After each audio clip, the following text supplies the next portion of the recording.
Jag är klar. Det där var Moa som galopperade iväg på Tiffy. Tiffy fick lite rick och sprang uppåt. Snart ska hon gå ner också. Nu hör ju Sunna. Okej, jag filmar! Superzoom. Men, det syns inte. Åh, jag skymde. Vad gör du? Gjorde du?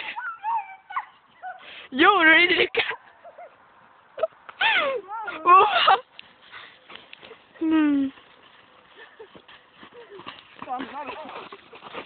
Linnea! Linnea! Du ser upp i måsen. Stäng av Linnea, seriöst. Ja, det gjorde inte det. Jo. Nej, jag låg ju fram nästa redan här.